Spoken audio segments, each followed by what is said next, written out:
Bismillahirrahmanirrahim. Assalamualaikum warahmatullahi wabarakatuh. Selamat sore dan salam sejahtera untuk kita semua. Teman-teman wartawan, media yang saya cintai dan banggakan. Sore hari ini saya diminta untuk menyampaikan keterangan pers setelah tadi melakukan rapat terbatas yang dipimpin langsung oleh Bapak Presiden Prabowo Subianto. Bersama saya hadir Menteri Perhubungan, Bapak Dudi Purwagandi, Menteri PU Bapak Dodi Hanggodo, dan PCO Bapak Hasan Nasbi, yang tentunya tadi semua kami mengikuti jalannya rapat terbatas yang dihadiri selain Bapak Presiden, ada Bapak Wapres dan para Menko, para menteri dan pejabat lain yang terkait dengan penyiapan Natal dan Tahun Baru yang sebentar lagi kita akan song-song bersama.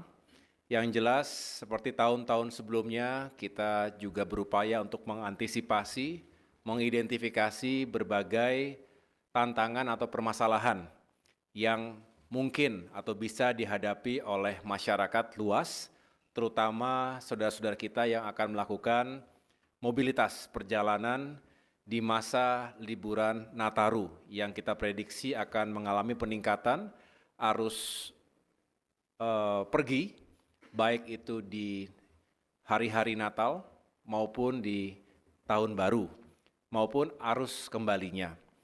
Kita berharap bahwa perjalanan bisa dirasakan dengan baik oleh seluruh anggota masyarakat, tentunya aman, selamat, dan nyaman.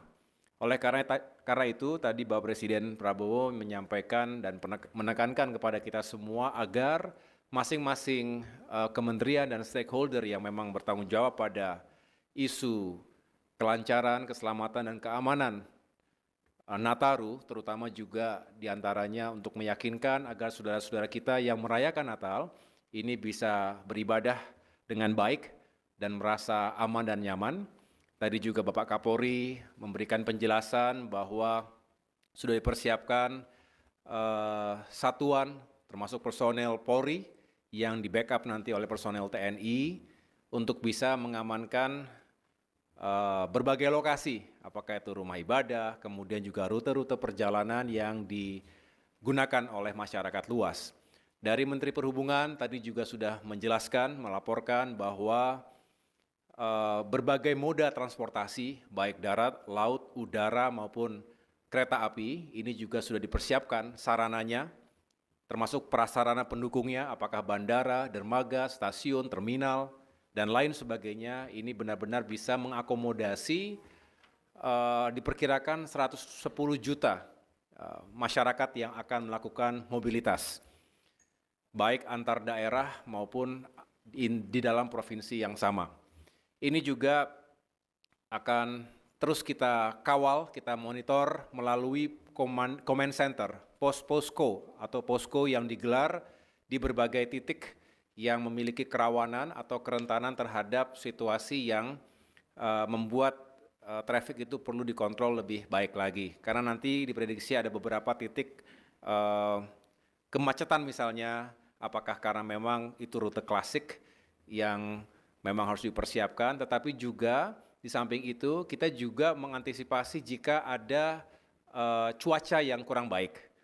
Ini biasanya terjadi mungkin di laut, ya, sehingga misalnya di Merak itu harus diantisipasi kalau terjadi cuaca yang kurang baik, terjadi delay penyeberangan kapal, maka harus diantisipasi dengan titik-titik istirahat, titik-titik standby terlebih dahulu dengan mekanisme yang dijalankan secara bersama-sama melalui satgas yang dibentuk.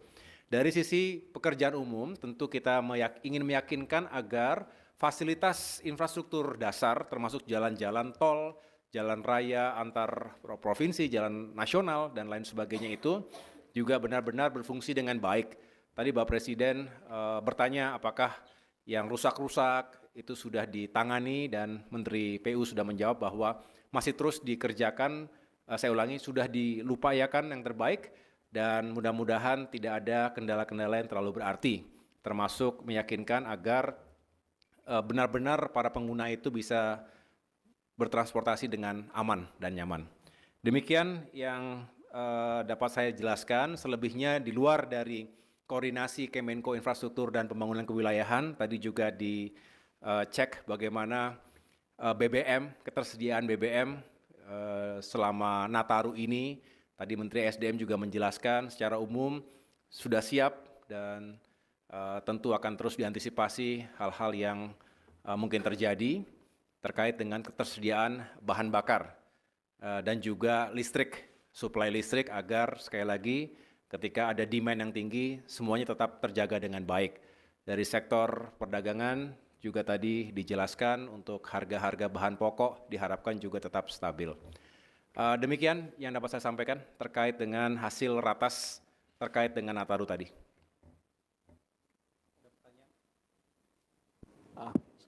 Terima kasih Pak. Saya Emir Pak dari CNBC. Sedikit aja Pak mau tanya terkait dengan tol yang difungsikan untuk saat Nataru nanti ada berapa dan di mana saja ya Pak? Terima kasih. Nanti bisa dijelaskan lebih lanjut. Yang jelas kita mempersiapkan berbagai ruas jalan tol, termasuk juga kita ingin memastikan manajemen rekayasa lalu lintas untuk mengantisipasi kemacetan yang mungkin terjadi. Ini bisa saya jelaskan secara singkat, nanti mungkin kesempatan berikutnya bisa dijelaskan oleh Menteri PU. Jadi jalan tol di Pulau Jawa yang operasional itu sepanjang 1.830 km. Kemudian ada beberapa, saya ulangi, tempat istirahat dan pelayanan yang dipersiapkan itu ada 90 secara keseluruhan dan 422 gerbang tol beroperasi.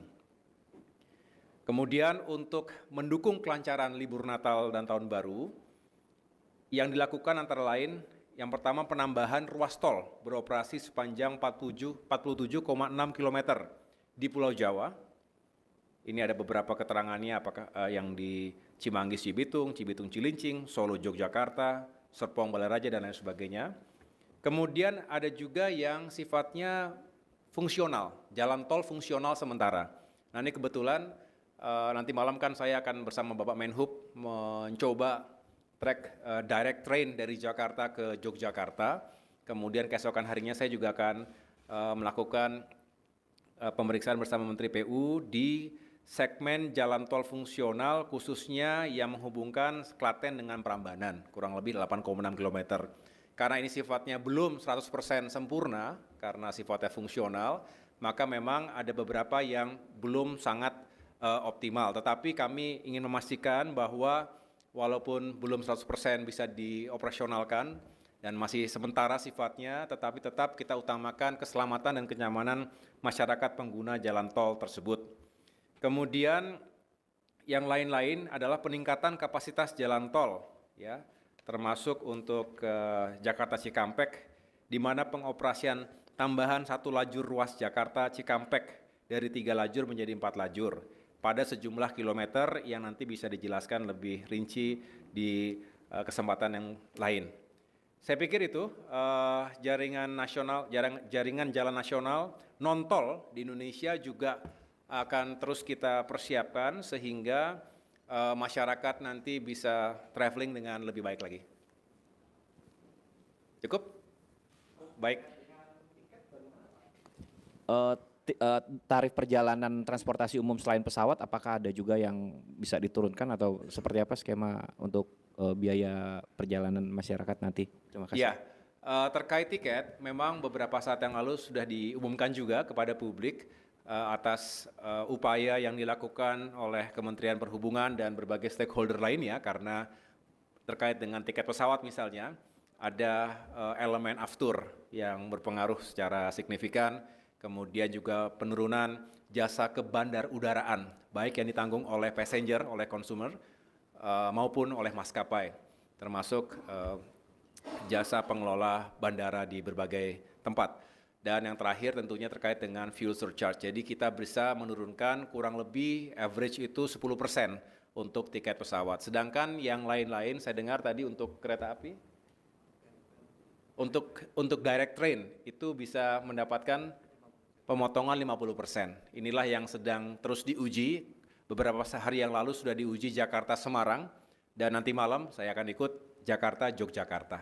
Mudah-mudahan juga bisa membantu masyarakat yang akan menggunakan kereta api dari Jakarta ke dua provinsi tersebut. Baik. Mas Menteri, diperkirakan kan ada 110 juta masyarakat yang melakukan perjalanan. Apakah ini di breakdown misalnya berapa yang menggunakan transportasi darat, berapa yang laut dan udara? Dan antisipasinya akan seperti apa? Makasih. Sebetulnya tadi sudah dipaparkan kepada Bapak Presiden, nanti bisa diserahkan kopinya untuk datanya ya. Ada bisa diambil sebentar.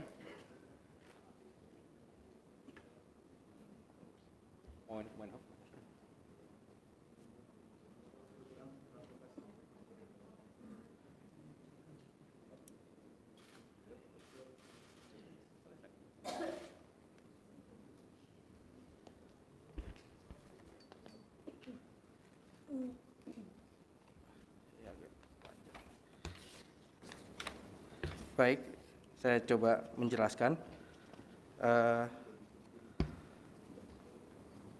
Jumlah pemudik yang kami survei itu kurang lebih yang akan melakukan perjalanan adalah sebanyak 110,6 juta.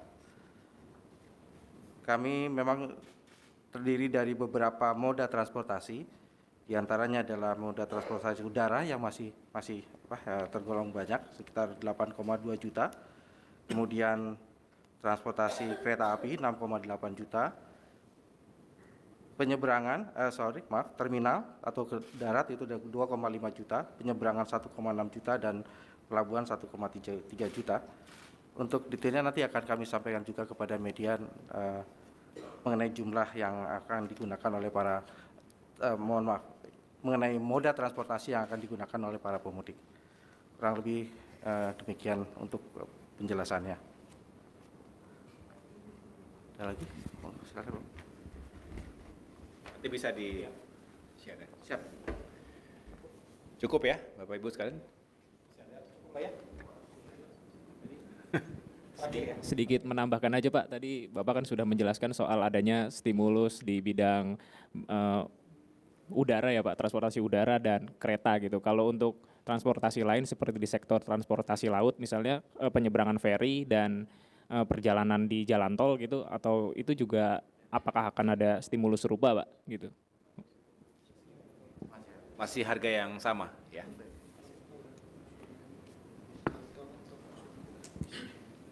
Tol fungsional gratis. Ada program-program kemarin juga kan, program-program yang Mudik gratis. ada beberapa program juga mudik gratis misalnya yang bisa diikuti oleh masyarakat dengan sejumlah rute yang bisa juga dijelaskan nanti pada kesempatan berikutnya oleh Menteri Perhubungan secara langsung.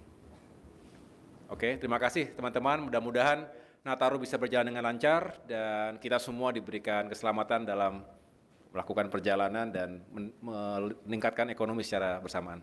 Terima kasih. Wassalamualaikum warahmatullahi wabarakatuh.